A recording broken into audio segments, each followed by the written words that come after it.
Hi everyone, my name's Nathan here and I'm a graduate photography student from Birmingham City University. Today is our second Industry Insights event, which is hosted in line with our Graduate Photography Showcase at Birmingham City University. If you've been keeping up to date with everything regarding Unmute Photo, you'll know that we've been working on a digital auction. We've just launched our website recently, and we have an upcoming publication on the way. And today is our second Industry Insights event. The event is in conversation with Josh Adam Jones from education to real world. And so we're basically just going to be chatting about studying an MA and navigating the industry following graduation. So I'm just going to read a bio for you now, but yeah, feel free to add anything afterwards if you need to. British photographer Josh Adam Jones is a visual artist whose practice centres around stories of misrepresented places and its inhabitants. His work deals with themes of identity, home, and interculturalism, in which he hopes to facilitate conversations about such topics. Most recently, Josh has explored the therapeutic applications of photography in response to the passing of his grandfather and a family history of mental health problems. This body of work is titled Silence Will Cut Through Sounds. In 2018, he completed his BA in photography with a first-class honours, and in 2020 graduated with an MA in photography at University West of England. Josh has been commissioned by Photo Gallery in Cardiff, the British Council, and has been featured in numerous publications such as British Journal of Photography, It's Nice That, and Harper's Bazaar Arabia. Is there anything you'd like to add to that, Josh? Yeah, I guess throughout that, working various other jobs, hustling away, because there's a lot of stuff that goes on behind the scenes that doesn't make the bio. I'm sure you're probably experiencing that as well, working part-time. Like, have you had a part-time job at university as well, or? No, actually, I haven't been working part-time. I mean, I've been doing like bits of freelance photography jobs, cool. but not like a part-time like job. Like no, but I mean, I think that still counts. Like, I think that still stands for something in the sense that you haven't just been at university studying, or you don't just go from one thing to working as a full-time photographer. Yeah. So I think that's one of those things with those sort of artist bios, like, yeah, they're quite misleading in a way, because it always just sums up all of the good things that's happened. Whereas, yeah, if I was to add something straight away, it's been a struggle. And I think maybe we should jump straight in with the fact that, although there's these accolades and awards and things on a CV or a bio, for instance, like, I've only recently quit my full-time job, which I had sort of throughout the pandemic, which I was really grateful for. But it was sort of a means to an end, and it was money at the end of the day. Yeah. So yeah, like, I mean, maybe you've got questions that you'd want to jump in with, but yeah, definitely. Just to go off what you're saying about part-time job, I think it's, for a photographer, I suppose, especially if you've like just graduated and starting out in your career, it's common, or you're gonna have to have a part-time job just to provide an income, or just have a side hustle. Like that's what I know I'm gonna have to do that. I'm sure plenty of graduates at my university and across the country are gonna have to do that as well. But before I jump into the questions, I just want to say thank you for joining me today. It's great to have you here. Cheers for inviting me, man. It's good to chat. No worries, so. That's great. We're just short of 30 minutes, so yeah, let's just jump straight in. Are you able to share a bit about your experience of education? So like the journey from your BA to MA, stuff like that. Yeah, of course. So I think it's probably useful to take it back like one step further. So before, I think, as I said to you before we started recording, I moved to Bristol to do an art foundation here. It should have been 2017, I think. But then prior to that, A levels, sort of GCSE, like that was the time that I sort of began to show an interest in photography. But from that, like going to the next step of doing the art foundation and then university was a bit of a struggle, because I was torn between going down like an academic route. So I was set to study biology. Wow. So I had this interest in like natural history and wildlife, and also photography. So one of the ways where I thought about bringing it together was, I don't know if you've seen at Falmouth, they do the wildlife and natural history photography degree. No, I haven't seen So that. Sounds essentially, cool, that. it sounded amazing. Mm, And if you had your diving qualification, it sort of gave you the access to do that mm, side of things as well. But yeah, when I came to sort of decide which route to go down, I felt that yeah, it was a bit too specific in the end, and I figured that doing a photography kind of standard degree would almost set me up to doing those things later in life if I wanted to. mm. So I still got an interest in that, and I think yeah, I haven't completely shut the door on it. But yeah, in terms of my journey through the BA, because I'd had that art foundation year and a year out of like education from A levels, I went to the course like a little bit older. So Yeah, I don't know if most of your peers was sort of 18, 19 when they yeah, joined, but very much. yeah, so I think that sort of helped me a lot in the sense that I'd figured out roughly what I wanted to do and what I wanted to get from the course. So just use like, you know, a lot of people that I knew on the photography in the first year sort of not wasted the year, but definitely didn't get as much out of it than like I felt I did. I just, because I knew I wanted to be there. Most people had the attitude that it was like, oh, it's only first year, it doesn't matter. Mm, But I sort of knew that I wanted to make the most of it, make the most of the facilities and kit and everything. But yeah, there's definitely an argument besides going to university to then have a career in photography or the arts. I mean, what was your decision out of interest? Like, what drew you to doing a degree in photography as opposed to like assisting or? um, I kind of felt like maybe it was like the only option that I could go down. I mean, I knew there were other options, but I feel like at school, or definitely the sixth form that I went to, was very much pushed to, you know, do your personal statement, have it done by this, apply for a UCAS. Yeah, yeah, yeah. I felt Well, mine too. That was exactly yeah, the same definitely experience. felt the pressure to kind of, you know, Yeah, conform to that. And I'm glad I did. I don't, I mean, I can't really see another way that I could have gone into it. It kind of just felt right to do that and go down the, you know, the academic university route. yeah, yeah, yeah. Yeah, I just conformed because that's what most people were doing. Most people were applying to university, and it, you know, when you're at that age, it feels like it's kind of like an accomplishment. Like if you're going to university, ooh, it's like one of those things, really. Yeah, yeah, for sure. No, it is an accomplishment, but I do think there is a certain level of like, I think you said it, that you sort of get pushed down that route. And Mm, although like, I don't know about you, but I felt at my school there, although we were sort of made to explore other avenues, you know, such as apprenticeships or you know, going straight into industry via other routes, yeah, such as assisting, for example. Like that was never like, although it was explored a little bit, it was very much like, we're an academic sixth form, so you're going to go to university. yeah, um, but I'm the same as you. I'm glad I did it, and I think, you know, it's a privilege at the end of the day, and it's an experience. mm, But I think for me, like the important thing was not only like fulfilling the academic side of things, but like throughout the university, trying to make different contacts, and sure, like yeah, trying to do a little bit of work here and there where I could. Um, but yeah, but by the end of the BA, I didn't really didn't feel that I'd finished like the project I was working on in third year. mm, Um, so that's why it's sort of yeah, I sort of fell into the MA. I know a lot of people will like tend to finish a BA and have a few years out before doing a master's.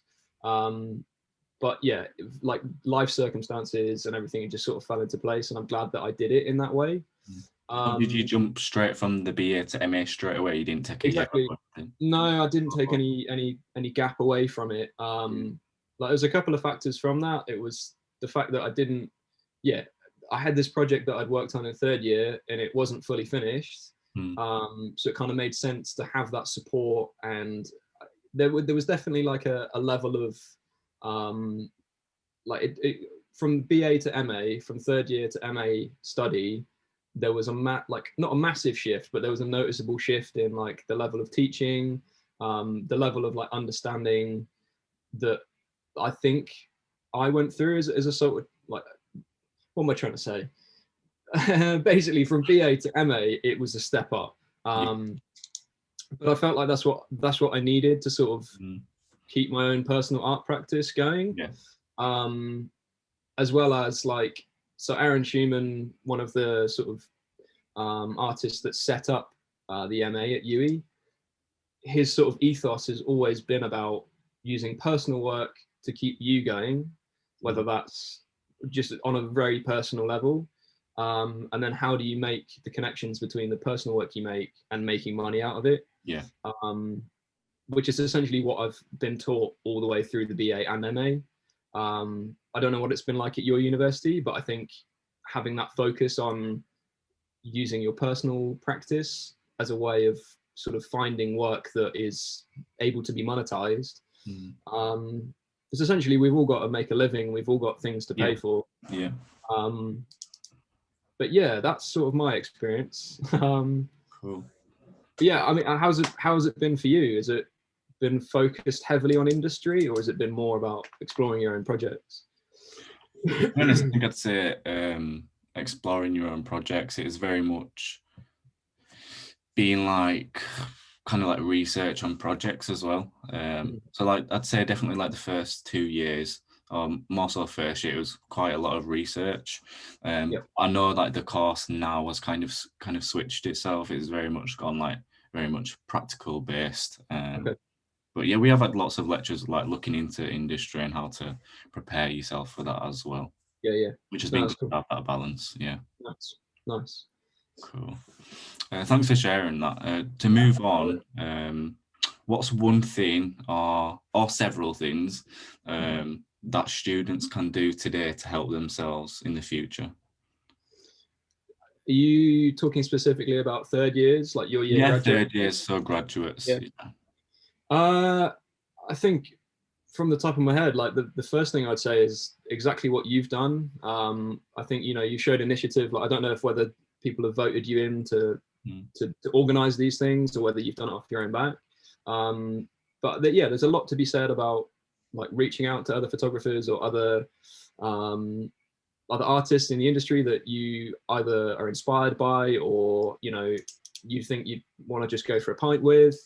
Or alternatively, someone that you'd want to assist and you would want to learn from. And I think that's such an easy way of getting yourself out there in a way that's quite natural. Like, so I did the same when I was at university. So I was emailing, like whether it was other photographers, just being like, hey, I'm a student still. Have you got any assistant work? Or I'd really like to assist you. I feel like I could learn from you.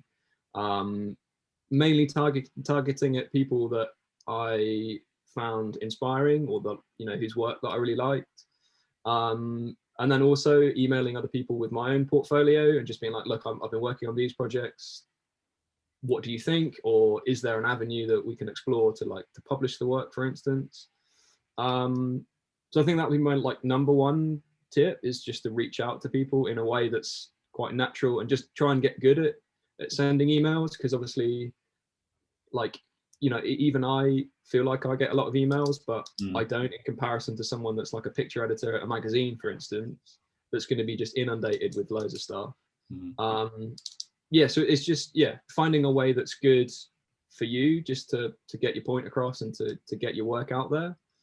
And then I think my second tip would probably be try, it's really hard, but try not to get too disheartened if work falls off, or if you're not able to make work photographically for financial reasons. I've fallen guilty to that a lot of times, that if I've had a quiet few months and I'm really struggling to pay rent because of X, Y, and Z, it is really easy just to be like, oh, this is not working. Why have I done this to myself? It's really easy to take it personally. So I think, trying to find a way of balancing that and finding another avenue of kind of output. Like for me, it's climbing. When everything shut down, indoor climbing centers over lockdown, that was the thing that really got to me. Because without that, that's my sort of my go-to, stress relief, or any other output that you can find that's not photography, I think is a really good thing. So So I thought about doing climbing photography, and then I thought, nah, that's just going to make it into work. So yeah, well, that was probably about 3 tips, I think. So Yeah. there you go. Okay, cool. Thank you for that. No worries. It's 20 past already. It just goes so quick. Oh. I'm just going to pick out maybe Yeah, feel free. I mean, one of I'm the fairly easy. So important questions. What would you say is the a core difference between you doing your undergrad and then your postgrad? I think the level of expectation for like making work and making a body of work was definitely a noticeable shift. And I think the ways in which photography was taught on the MA was, I don't know, it's hard to say, because obviously doing an MA, you have to have done a BA. So naturally you're going to be older and have more insight into whatever you're studying. Yeah. So like in retrospect, learning things at BA, we were obviously told to experiment and given ways to kind of make work in different ways. But I was younger and more naive and didn't know a lot about photography or art. So I think the biggest noticeable shift for me with the MA was that level of experimentation and using like alternative methods of like creating work for a project that isn't necessarily straight photography. Like for example, one of the exercises that we were given was like appropriation, so using other images in existence, and finding ways of like, you know, using it in your own practice to say something about your work or project. Whereas at the BA, I don't really remember having that sort of level of experimentation. Yeah, as I said earlier, I think it was a natural step to do the MA. Cool. Thanks for sharing that. And would you say that your practice has changed since, you know, from doing your BA and then completing your MA? How would you say your practice has changed since those two? I think the biggest change has been focusing more on my focusing more on my personal work at a level that is quite deeply personal. Because I think whilst I was still in first or second year of my BA, I remember not really understanding work that's quite what's the word? Introspective, is that the right word? Looking inwards. Yeah, introspective. Yeah. I think that's the right word. Yeah. I didn't really understand that, and I think when I was trying to engage with that type of work, it didn't make sense to me, and I always thought it was just a bit of a weird thing for an artist to do. But then during the MA, like my granddad passed away, and I'd kind of completed that project from the BA. So I was sort of like at this point where I was looking for something else to work on. Sort of dealing with his death was like a sort of catalyst to make that work. And then like through the process of like kind of chatting with peers, chatting with my tutors, and sort of going through the process of making work, and also looking back at some of my kind of family albums that my mum had put together. Yeah, something sort of clicked, and that's when I sort of fully realized what personal work could mean. Yeah, so that was sort of the biggest shift in my practice, I think. It's been nice to sort of continue that like during the lockdowns.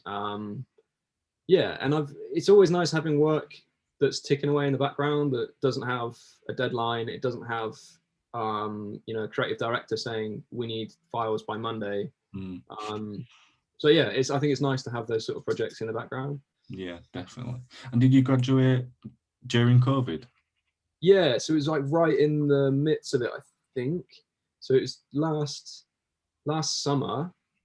So I think, God, I honestly, the last year and a half, there's been periods that have just we've all just lost. Literally just vanished. I don't remember my sort of like timeline is but it was last year. Right. It's the same for me. Like I thought something happened, like an event happened in like November. Yeah. But when I actually looked back or spoke to someone about it, it actually happened in November before. It's mad, just crazy how the time is, has gone. So did you was all your work like completed before COVID started, or was you like still producing your project during its So time? I think the project that was about my kind of grandfather passing away was pretty much completed, and then I'm pretty sure it's completed, and then the last module was like dissemination, which is essentially having like industry meetings, and yeah, finding avenues to sort of push the work out there. So it actually worked in our favor during that time, because we were able to meet with people that, you know, usually we'd have like Aaron or whoever would have to fly in from different countries, for instance. Right. Everyone was just like, you know, okay, well, we'll just go on Zoom. Still probably get paid the same fee, but don't have to travel, and can do it from the comfort of their own home. So in a way, yeah, we were lucky in that sense. Whereas the people that, like you guys, were finishing off degrees and like literally stuck in the middle of it. Yeah, I do feel deeply sorry for all of the students in that. Yeah. Because there's not even any reimbursements or anything, is there? I don't think so, no. I'm not sure. I really don't understand that, because if there's, anyway, I'm digressing, but yeah, it's it's not good. Yeah, it's a crazy time. It's just weird. Like, when I think about it, I've done my degrees pretty much been half during COVID, pretty much. Yeah, it's crazy to think about. It's not fair. Totally not fair. Would you say studying an MA is worth it? Is it worth it? It really depends. Like, as I said, like my circumstances really, like everything sort of clicked into place. Obviously there was times where I was like, oh, I wonder what would have happened if I'd have gone away and come back and done, and if I was to do the masters in 5-10 years time. But yeah, for me it really worked out, and I got a lot from it. But then I don't know, there might be some people where you do it just because it's something else to do before getting a job. Whereas that was kind of the way for me as well. It was sort of like, oh, it's a bit more of a safety net. I can use kit. I can work part-time. Again, it was a massive privilege to do it. But yeah, it really depends on circumstance, I think. Yeah, for sure. So would you say the MA has like elevated your career? Well, not your career, your practice. Would you say it's elevated that? Yeah, I think massively. As I was saying, like it got me thinking at a deeper level about photography and my own sort of, I guess, career ambitions, and it really put a lot into perspective of, I think before I was probably guilty of falling into the trap of like, you know, I finished my BA, then what? Like I couldn't see that far ahead about having a career as an artist or as a photographer. Yeah. But from completing the MA, and like I did it part-time as well, which I think was another factor that sort of helped a lot. It just gave me a little bit more perspective on the sense that like what I'm doing now is going to feed into things that I'll be doing hopefully in, you know, 25-30 years onwards. So I think that would probably be my other bit of advice for students and you guys finishing this year is like, don't be too disheartened in the sense that you've had this security blanket of 3 years to make work. You'll still find a way to make personal work, but it's just trying to find the balance of earning money and balancing it with that. I hope that answers your question anyway. Yeah, sure it did.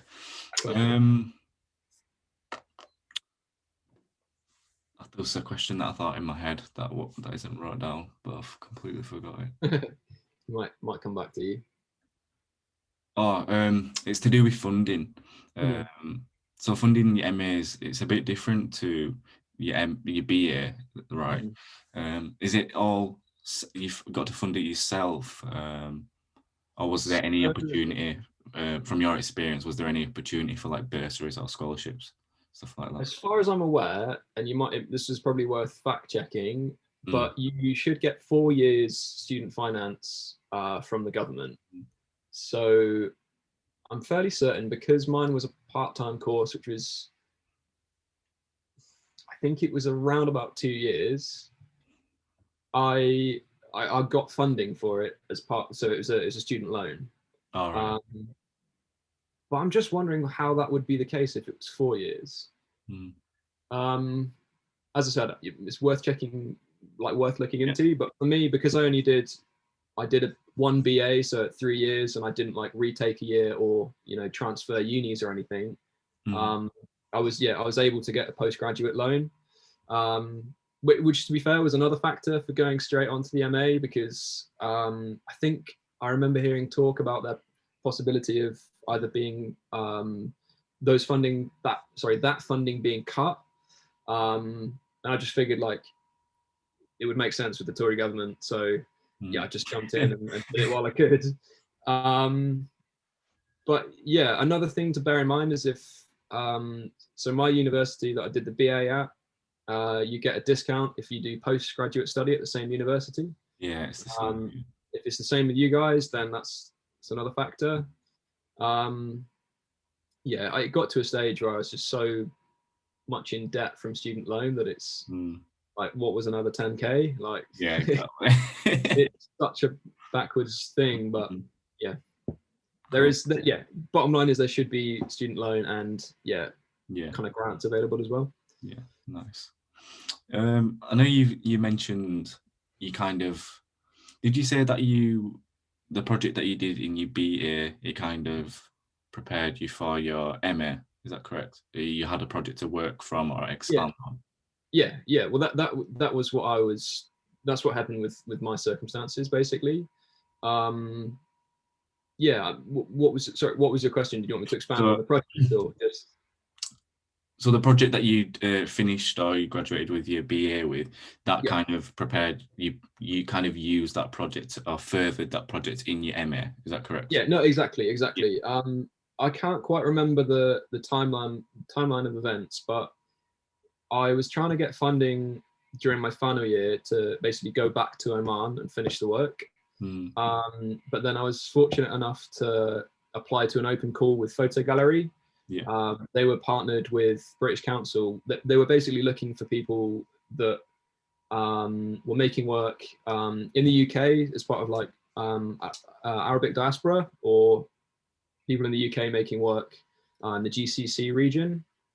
So it was a weird time where all of these things slotted into place. So I applied for that, got the funding, and that took me into the first part of the MA, basically. And if that hadn't been the case, then I don't know whether I would have self-funded it or just found something else to work on.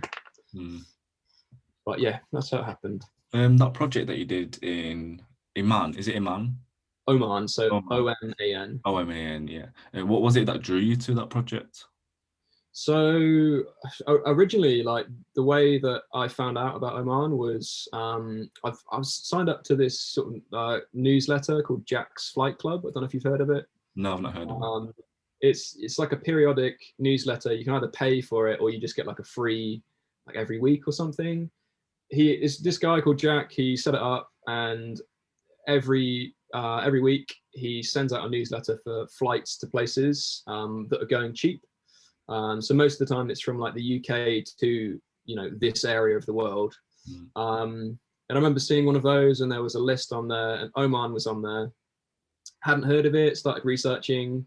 And I was just blown away by sort of how beautiful it looked by the coast. And then like the further research I did, it was quite evident that there was a big history between the UK and Oman. And also there's a high percentage of expats living there. So it's this really, interesting place that sort of once I started digging and finding out what the history was and what was going on, that's where it began. Cool. Yeah, sounds good. It's a good project. Some amazing portraits in there as well. It's a nice place. Yeah, it looks beautiful. But just to wrap things up now, I'm just final question is, what would you say is the biggest misconception students have about working after university? Ooh, that's a hard one. I don't know. I guess one of the misconceptions that I probably had as a fresh-faced graduate was I felt ready to go, and I felt ready to be constantly making work.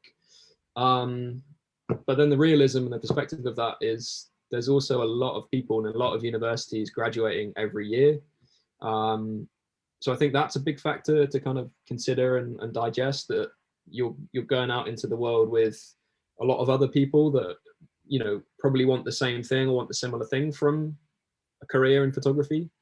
But yeah, I guess the misconception is like there's work there and there's stuff to work on, but it's just hard to stay motivated. So I think, yeah, another bit of advice is just like find something, find any source of income that I guess keeps you ticking over, keeps you relatively happy.